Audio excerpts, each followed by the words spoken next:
Yo, what's going on? I'm Marcus. I appreciate everybody for tuning in. You're at the channel The Debt Free Dad, where we talk finance, money, attorney reaction, scam updates, and all of that good stuff. If you're new to the channel, hey, definitely hit the subscribe, bell notification, like, comment, hit the dislike button. Just interact with the content if you get some value out of it, or if you think it sucks. It is what it is. Always got to toss a disclaimer out there. I am a licensed attorney. I'm licensed in several jurisdictions. None of those jurisdictions amount to me being your counselor of law. So if you're looking for a legal professional, a finance professional, hey, seek a professional in your area. Confirm with the local state licensing board that they are what they say they are and can do what they say they can do. All right. Today, we're going to take a pivot again because we got to talk a little bit about, again, I'm seeing all these crazy names out there. City Girl Mayor, shout out to Pink Book Lessons. Tiffany Tahoe, because she used a bunch of taxpayer money to buy like a fleet of Tahoes for her boys in the police department. I mean, it's all of these names out there are hilarious, but we got to talk about an indictment of a top ally of Tiffany Henyard, the former top cop in Dalton. Now, this is funny because I have a friend who's from Chicago, and I think they from like the rough place in Chicago where like all the rappers are from. So they were quite familiar with Dalton, and it was cool because when I explained it, I was like, "Yo, what's up with Dalton?" And it's a town close to kind of the urban areas of Chicago. They have a very low amount of tax revenue just based on their size and population.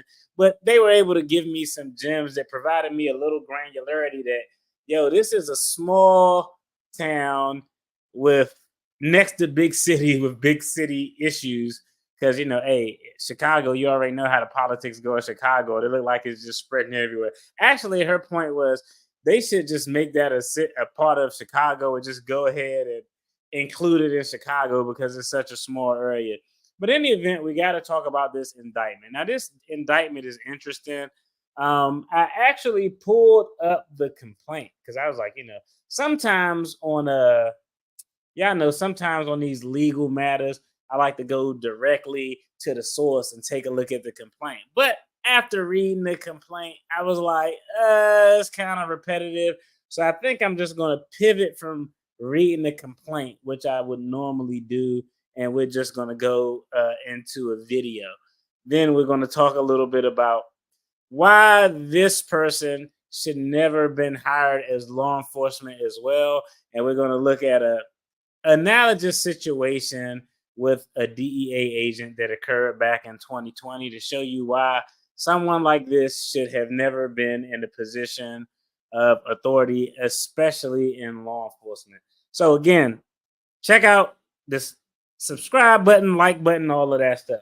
Now let's go ahead, because I had this indictment up.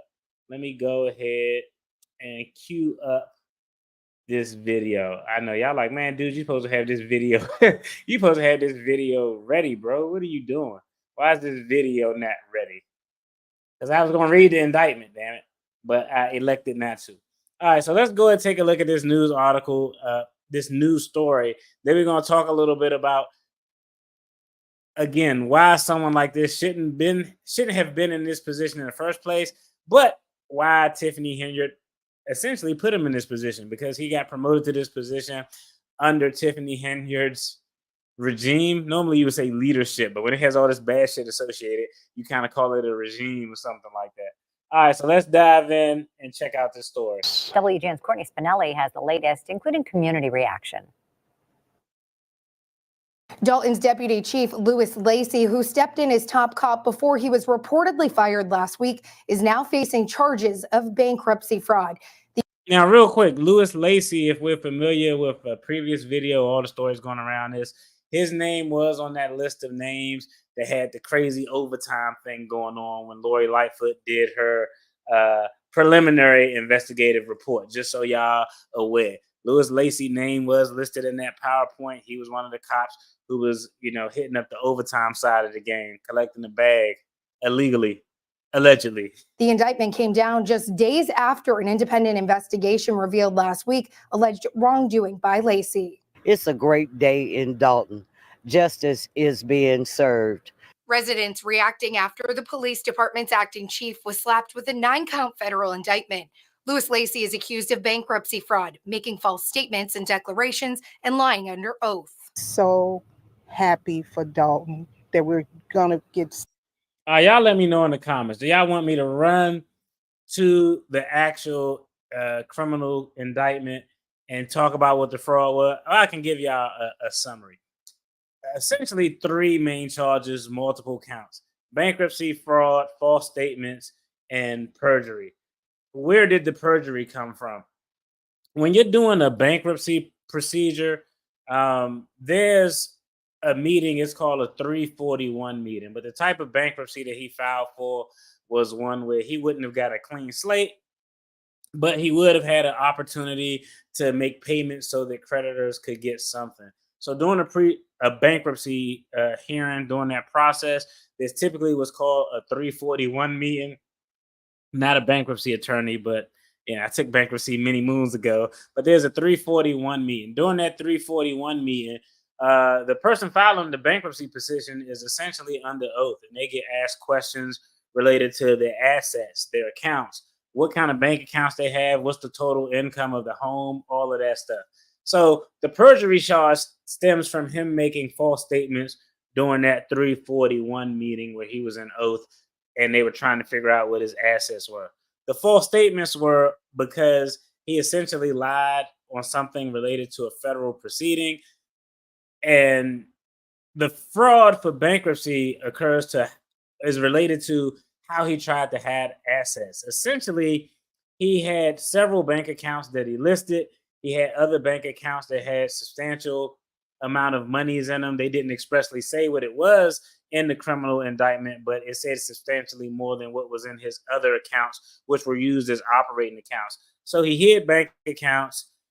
He also made a statement. Essentially, even though him and his wife were married, they lived together, she contributed to the overall household bills and her income. He didn't account for her income, and he essentially swore on the affidavit or on these documents that were under penalty of perjury that, hey, me and my wife are separated. So why would he do that? The reason he would try to do that essentially would be to reduce his obligation or the amount he would have to pay that they would negotiate within this bankruptcy. At some point in time, he had litigation. It was about $43,000 in the amount of a settlement that was on the litigation. And he purportedly was trying to hide all of these assets, lying about his wife and her contributions, because he wanted to find a way to finesse his way out of paying that settlement that was filed against him for $43,000. That's essentially the Reader's Digest version of what the charges were. Bankruptcy fraud, perjury, and false statements are all crimes that could carry a 5-year sentence. He has multiple counts. I believe it was 7 counts, but if I'm not mistaken. But he has multiple counts. Each charge could carry up to 5 years. And if I'm not mistaken, I want to get this. Bankruptcy fraud, I believe, has a $250,000 fine that could be associated with it. So that's the easiest version of what was in the complaint, because it was 9 pages. Most of the counts just reasserted what was already stated in the beginning. I might turn to it a little bit just so we can speed through it, but I felt like this video captured most of it. Police Department's acting chief was slapped with a 9-count federal indictment. Lewis Lacy is accused of bankruptcy fraud, making false statements and declarations, and lying under oath. So happy for Dalton that we're gonna get some type of justice. A 24-page indictment shows Lacy filed for bankruptcy 7 times in about 40 years. In a more recent case, Lacy is accused of underreporting his income and lying about being. All right, real quick. I saw one of the comments on the video. It was like, this dude filed for bankruptcy 7 times since 1980s. He didn't pay for anything in life, which is wild. Since 1980 to 2024 to file for bankruptcy 7 times. That's actually crazy. Like, this dude needs to go to Financial Peace University. He needs to follow the Dave Ramsey baby step method, because that's wild. But I want y'all to remember that 7 bankruptcy petitions filed since 1980 because this is going to be key why he should never have been allowed in law enforcement in the first place. And it's going to tie into what I'm going to discuss regarding the DEA agent who was indicted and ultimately charged and convicted for some money stuff. But we're going to dive into it. But remember, 7 indictments since the 80s is a point we got to make sure we store in the back of the memory bank. He is accused of underreporting his income and lying about being separated from his wife, claiming she wasn't contributing to their shared expenses. Prosecutors say Lacey did this to avoid paying back more than $40,000 he owed in a settlement. This is going to be a domino effect, and we got to take the rest of the trash out. Lacey, now the second ally of self-proclaimed super mayor Tiffany Henyard, to face federal charges of bankruptcy fraud. He follows top aide Keith Freeman, who some believe to be cooperating with trustees in their call for an investigation against. All right, we talked about this a little bit during the live stream we did when, the Lori Lightfoot preliminary investigation was found. This previous guy also got jammed up for bankruptcy fraud, rightfully so. And it says he's believed to be cooperating with the board of trustees during Lightfoot's investigation, which is the absolute complete wrong move. I didn't check the validity of this, but during the live stream, shout out to the tribe out there. During the live stream, through the comments, they said that the individual who was previously charged with bankruptcy fraud actually hired a bankruptcy attorney and not a criminal attorney, which probably was a big mistake, because him being charged with bankruptcy fraud is more of a criminal matter than a bankruptcy matter. Okay, that's point number one. That's like when DJ Envy had all of the flipping New Jersey stuff with Cesar Pena going on. He hired a real estate attorney, and I was like, "What the fuck are you doing? This stuff could have criminal. You should have hired a real estate attorney before you made the investment and started working with this guy." So sometimes people blow the lines like, "Oh, I'm charged with bankruptcy fraud. Let me get a bankruptcy attorney." No, go get a damn criminal attorney. The criminal attorney, even though he doesn't have a specialty in bankruptcy, he has a specialty in the crimes that you're being charged with, and he can consult or collaborate with other outside counsel if he needs any specific nuanced things dealing with bankruptcy. But the reason this individual is making a big mistake by having a bankruptcy attorney and not a criminal attorney is because if he had a criminal attorney, the criminal attorney would tell him, stop helping the board of trustees with their investigation, because the board of trustees, they really can't do shit to you. Who you need to be helping, if you want to find a way to get you a life raft as you make it down this rocky road of being charged with federal crimes, you need to be talking to the U.S. attorney who's in charge of the district where this case is being investigated, or the U.S. attorney in charge. More importantly, the U.S. attorney charged in the district where the FBI is doing this probe into Tiffany Henyard. That's more importantly. I got tongue-tied. But helping the trustees out gives you absolutely zero leverage. So I don't think that's the best approach. If it were me, I'm damn sure not getting a bankruptcy attorney, and I'm damn sure not helping the board of trustees because they can't do shit to me. I'm going to try to cooperate with, and yeah, he is snitching because he meets the definition of snitching, but he needs to be talking to the U.S. attorney. With trustees in their call for an investigation against the mayor. Lacey's attorney says all of this is a ploy to trick his client. That's exactly what the U.S. attorney does every single time. They start. This is hilarious. Listen to, I'll say, listen. This is hilarious. Listen to what the attorney says. This is actually kind of funny. Client. That's exactly what the U.S. attorney does every single time. They start with people that they believe that they can flip. I'm sure Lacey is going to try to save himself. The federal charges leveled against Lacey separate from accusations shared by Lori Lightfoot, the former mayor and federal prosecutor hired by the village to conduct an independent investigation, sharing her findings last week. Lacey was allegedly paid more than $200,000 in overtime over the last several years, but here's the catch. He's not eligible for OT. She's not a judge. She's not a jury. She's not an administrative law individual that can rule on whether or not Mr. Lacey was overpaid or underpaid or whatever it is. The village fired Lacey last week after he was placed on leave. Even after his notice of termination, WGN is told he continued to show for work. When asked to confirm his status of employment. That's the most non-black thing I've ever seen in my life. Like, trust me, as someone who's been fired from a job, I'd be damned if I'm showing up. If I show back up to work after I'm fired, it's to get my last paycheck. So I like, bro kept showing up to work is absolutely wild. Like, yeah, I could tell he wasn't that sharp. The fact that he just kept showing up to work, saying that they don't have the authority to fire me, that's actually insane. Lacey's attorney deflected, saying this. It's the trustees that are trying to coordinate a coup in that town without any due process. But the due process now begins in his federal bankruptcy case, as residents say they're Hold up, eager to pause see real what quick. comes next. Bro. Oh man, that's hilarious. I'm sorry. I clicked through this video, but I didn't watch it. But this vehicle is like the Tiffany Henyard mobile. Like I said, I was like, oh man, this is I was like, oh man, they talk about the Tahoes of the vehicle she bought.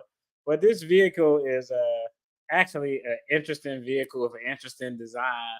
And it's definitely bedazzled up and consistent with what I would assume would be a Tahoe purchase that would be made by Tiffany Henyard and or her staff. Federal bankruptcy case, as residents say they're eager to see what comes next. I'm just so happy because this man needs to be taken off the street. He does not need a gun or anything, period. Lacey's attorney says he plans to surrender in court and they will enter a not guilty plea. Reporting in the newsroom, Courtney Spinelli, WGN News. Everyone enters a not guilty plea. Now we're gonna pivot because I want to pull up this DOJ article about a DEA agent. But let's kind of backtrack. This is why he should never have been hired in law enforcement. Then I'm gonna pivot and show y'all this story of a DEA agent who was wilding. Was wilding, but it's the exact same bottom line premise why Lacey should have never been hired in law enforcement. But many moons ago, when DFD was a young attorney after passing the bar exam, I applied for a job, and this job was with, we'll just say, it was a contract position actually with an Alphabet Federal Law Enforcement Agency. We'll just leave it at that. Now, while I was applying for this job, again, back in the day, DFD wasn't the best with its finances. So my credit was, that shit was terrible. So my credit was terrible. And so I remember everything went well, flying colors, aced the interview, everything was going good. Man, they did that background check and looked at my credit, and they was like, we cannot hire your ass. They was like, we can't hire you. And I'm like, oh, my credit isn't indicative of the type of work that I would do. And I didn't understand it as a young person in his 20s. I was like, man, that's a terrible metric. I'm broke as hell trying to figure it out, but I'm going to do the right thing. Now that I'm a little bit older with a little bit more experience, I understand completely why you have to evaluate a person's financial situation before you hire them for a position that, one, is anything that's an authoritative position or in law enforcement, or two, they're going to be around large amounts of money. I'm not hiring no person who got a 300 credit score to work at my damn bank if I own the bank. You can't even sweep the floor for the bank of DFD if you got a 300 credit score. Why? Because your financial situation makes you susceptible to financial fraud. And that applies to former police chief Lacey. Former police chief Lacey filed for seven bankruptcy petitions since 1980.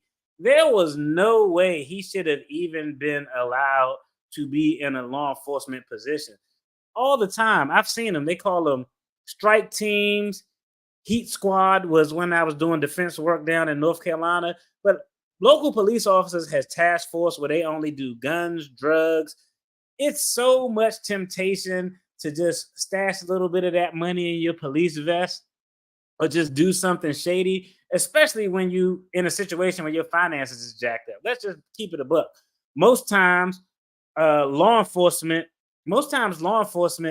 are probably underpaid, especially when you're in smaller counties.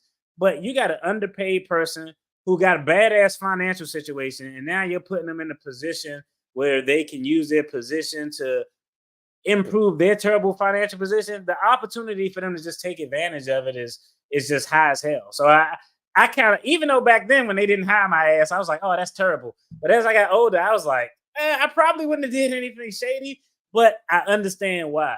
Hey, shout out. I appreciate you, sis. Thanks for the comment.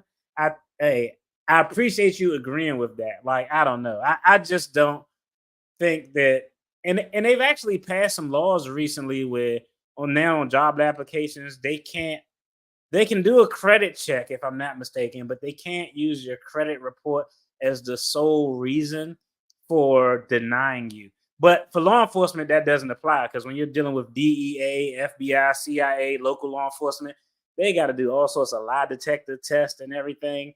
I recently had a case involving that. And if you have something shaky in your past, they probably going to figure it out. Because the first thing I asked when I was getting the training, I was like, oh man, I need to know how to read this polygraph stuff. But my first question was, yo, can you beat this? and even the guy who runs the program was like, hey, I can do it. But it's very, very hard to do. I can only do it in very unique, limited situations. Now that we talked about Officer Lacey and why he should never have been in law enforcement in the first place, the other question is, and before we turn to this DEA story, I want y'all to see, and there's a shitload of DEA stories out there because, well, if you work for any agency and you can be corrupt, the DEA is probably the guys who they're going to target foot because the cartels got money to burn, literally. But the other reason is, well, why would Tiffany Henyard actually promote this guy? Well, one, the guy clearly has a bad history or track record with finances.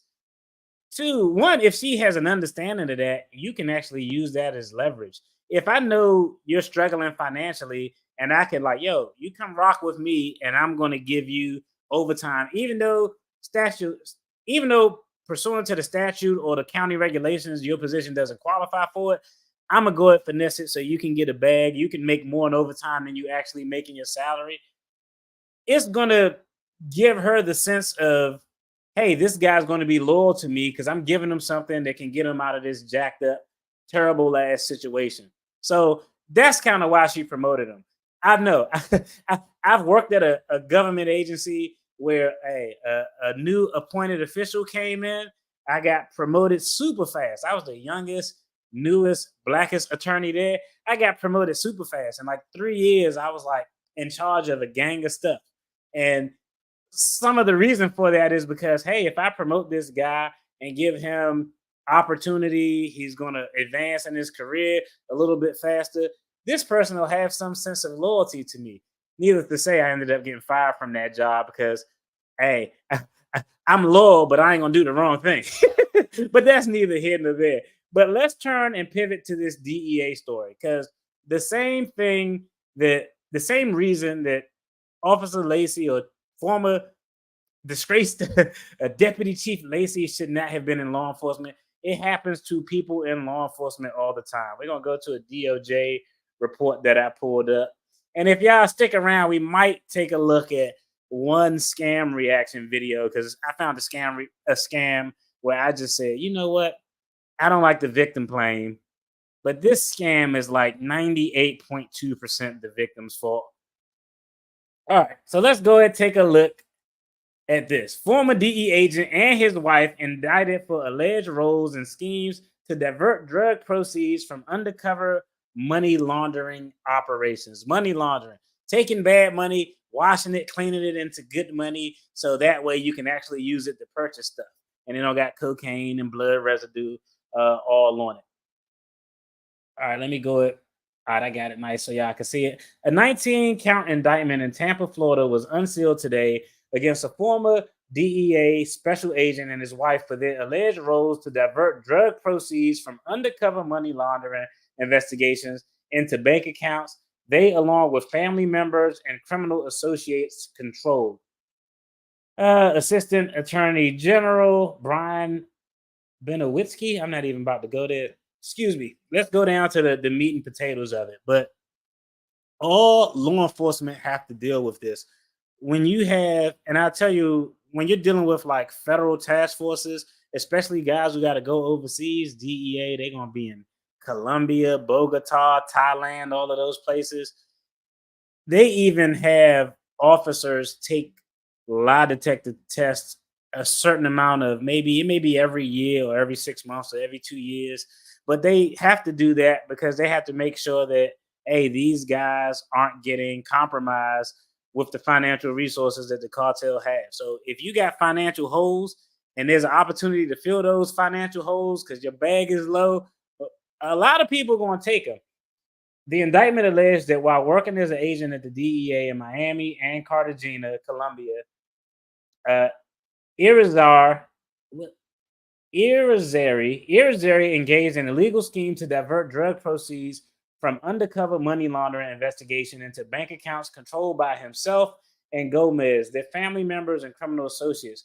To carry out the plot, Irizarry and his criminal associates are alleged to have opened bank accounts with stolen identity and then utilized the account to secretly send and receive drug proceeds from active DEA investigations. The indictment further alleges that Irizarry and Gomez used I pronounce that dude name different every time I say it. Used drug proceeds to purchase jewelry, a home, and multiple luxury vehicles for themselves and their family. As alleged, Irizarry was in personal bankruptcy proceeding for nearly the duration of the criminal conduct and failed to disclose any of his illicit income in the U.S. bankruptcy court. Is the exact same thing on a much, much larger scale. So that type of stuff happens all the time. It's the reason why law enforcement has to go through a rigorous background check. They have to go through a polygraph examination, make sure hits don't come up on the polygraph, because if there's an opportunity to be compromised, chances are the person is going to be compromised. What do y'all think? Y'all let me know. Do y'all think that this guy is going to drop a dime, going to snitch? His attorney believes that this is going to happen. I believe it's going to happen, but here's the catch. Now we have two former allies of Tiffany Henyard who both have been charged with bankruptcy fraud. And I've been in this role. Hey, if I'm sitting in the role, I'm leading the investigation, or I'm a prosecutor, y'all better be racing to my goddamn door. The person who's going to get the deal is the person who can get to my door first with the most amount of information. So the first guy who's helping the board of trustees, if he's still helping the board of trustees with their investigation after this second individual has been charged with a felony count of bankruptcy fraud, he is absolutely foolish, and his bankruptcy attorney is setting him up for failure. You shouldn't be helping the trustees. And even if you were, the minute you saw a second person charged federally who probably has equal, if not more, information as to Tiffany Henyard's illegal, allegedly conduct, you should stop talking to the board of trustees and take your ass to the U.S. Attorney's office. I would be asleep outside. If I was him, I'd be like, yo, you need to be outside of the U.S. Attorney's office at like 0700 hours, at 0700 hours, with a detailed notebook, any recordings, anything that you got that can help your case. So it's going to be interesting to see if the first person who was charged with bankruptcy fraud is going to continue to help in the board of trustees, or if he's going to help himself and try to beat the former top cop in Dalton to the U.S. Attorney's office. Real quick, let me see. Y'all let me know in the comments. I had one scheme video that was absolutely ridiculous. I would like to think that nobody in my tribe would actually fall for this scheme, but hey, people fall for things sometimes, and it just kind of get ridiculous. But I got one video I wanted to do. It's not necessarily deserving of its own scheme reaction video, but it is deserving of, yo, we got to watch this, because the person who fell for this was absolutely ridiculous. I'm gonna pull this up. It's a 4-minute video. This one we're gonna go ahead and tap into this one real quick. 4 minutes. All right, we got to take a real quick pivot.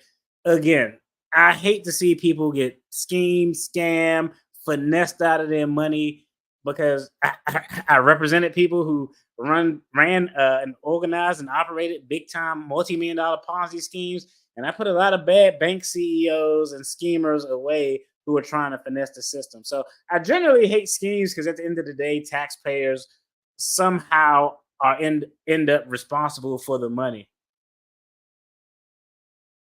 I thought helping the board would be beneficial. To who?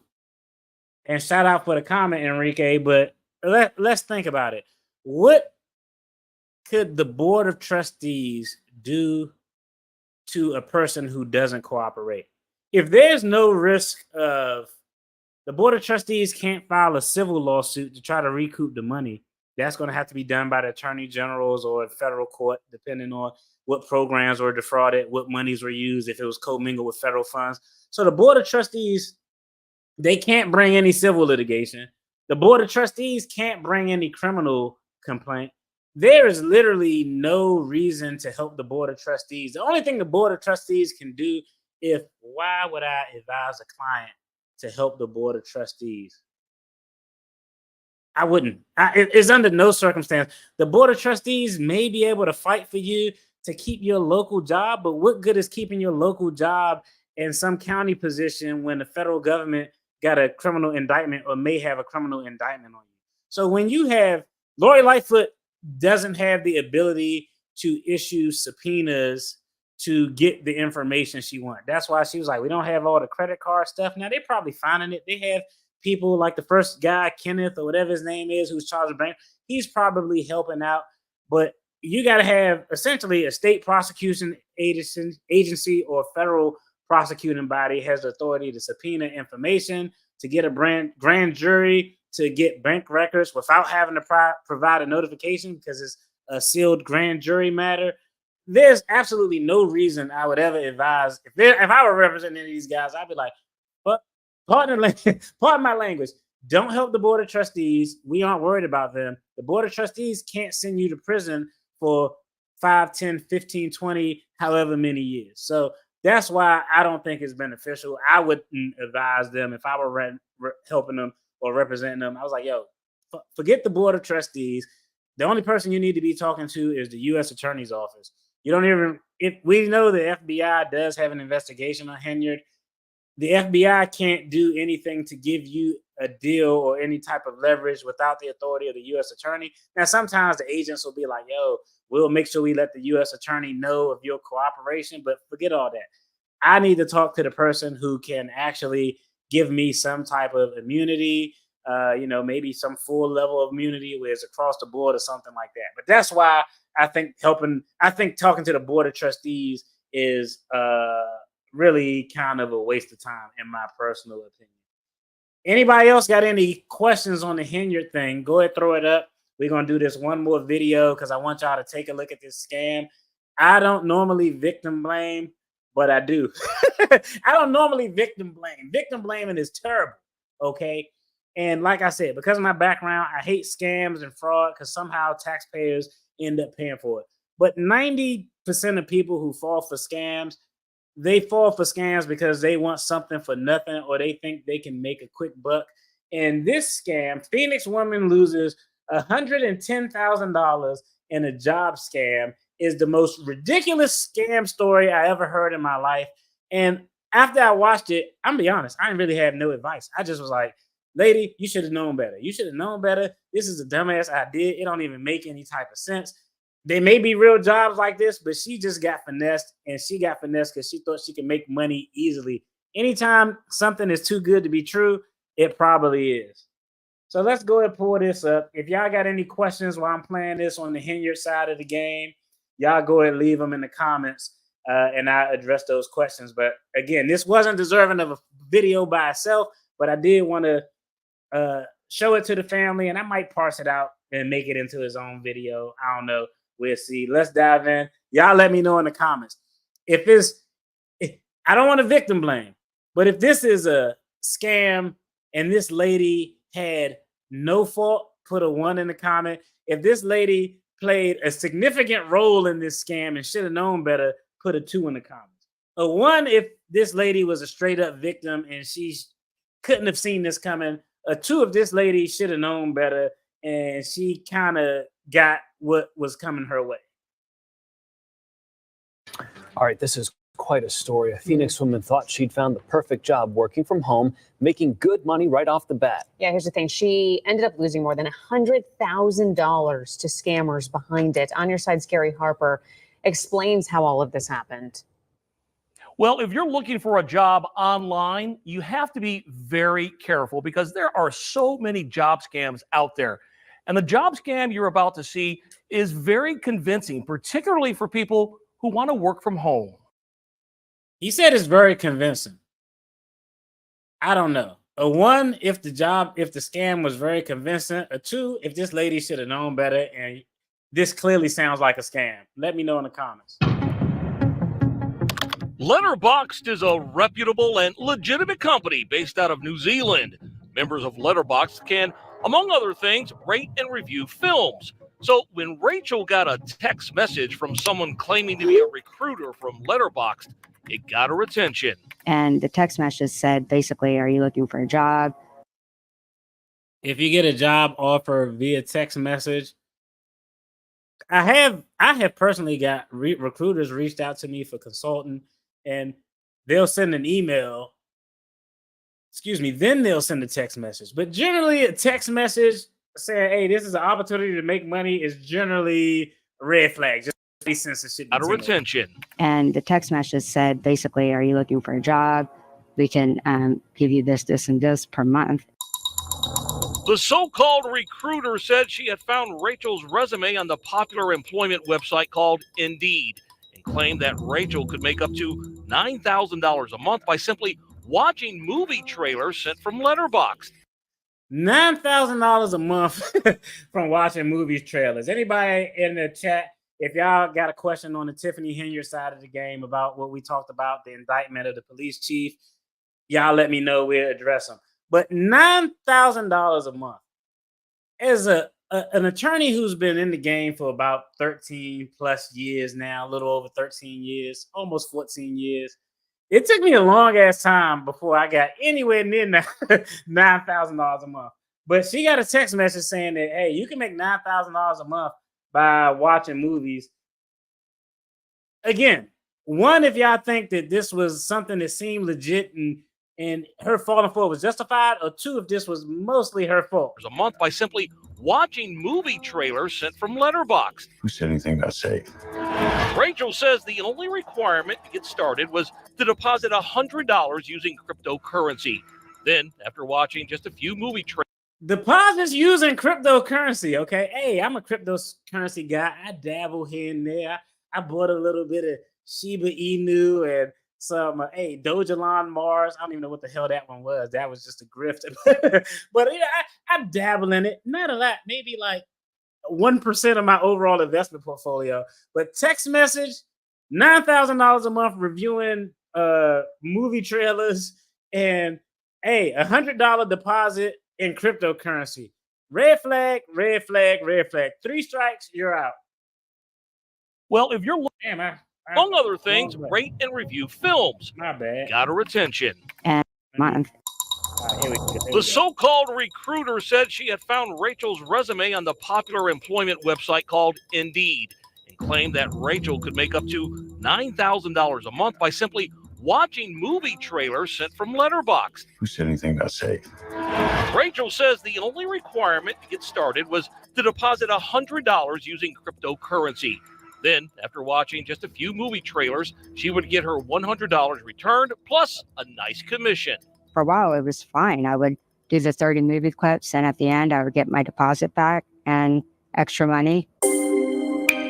Rachel says her new job seemed legit because she actually deposited her commission into her personal bank accounts. At the end, I took that money and put it into my bank account. Like, I converted it back to cash and put it in my bank account. But Rachel was then told the more money she deposited, the higher commission she would receive. So I was like, this is great. I'm going to make a lot of money here. So I put in $3,000. $3,000? Yeah. But after making that deposit, she was told there was a glitch of some kind, which brought her balance into the negative. So Rachel was told to deposit more money so she could get out of the negative and the company could send her a set of 40 more movie clips. Rachel complied. All right, I'm trying not to laugh at Rachel, right? It just sounds too good to be true. And some of your spidey senses should have went off. This is on the debt-free dad scamometer, as a 1 being it's not even a scam, they just stealing your stuff, and a 10 being a really complex scam. Like, man, this is actually complex, and I might have fell for that. And I did reviews on scams where I like, man, I could have got for that. And I know this scamming game like the back of my can, But this is absolutely freaking ridiculous. like this is absolutely ridiculous. Yeah, I agree. One, if this isn't her fault. Two, if this is majority on her. She tried to get something for nothing.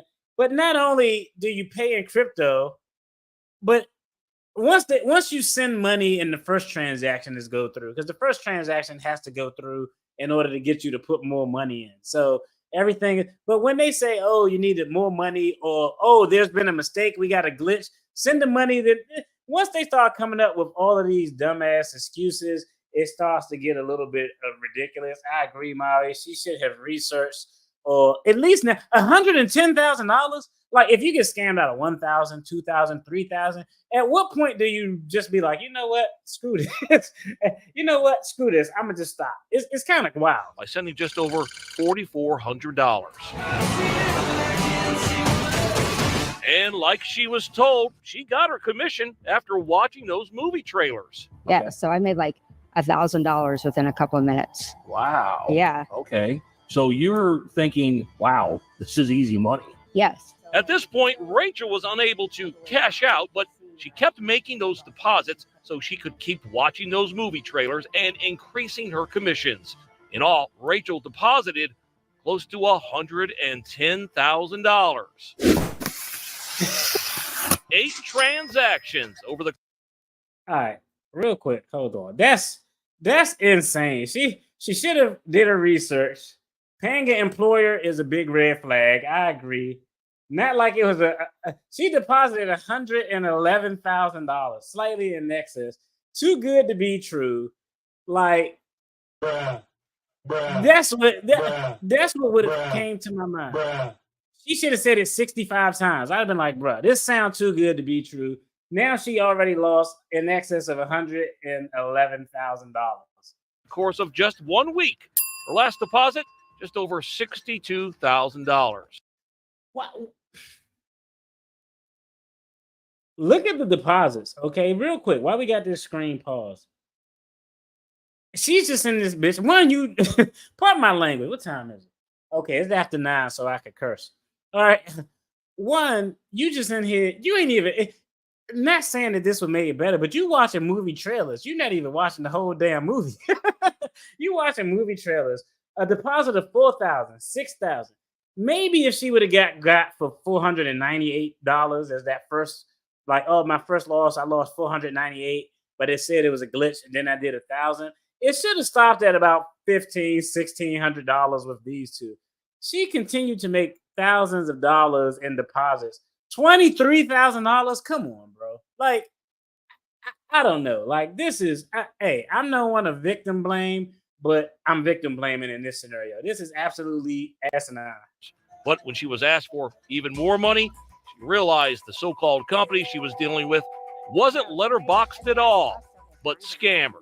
You were pretty comfortable with sending more money to this company, right? Because I believe them. I believe that I just need to finish the set of 40 and I'd get all my money back, all my deposits back, plus all the commissions.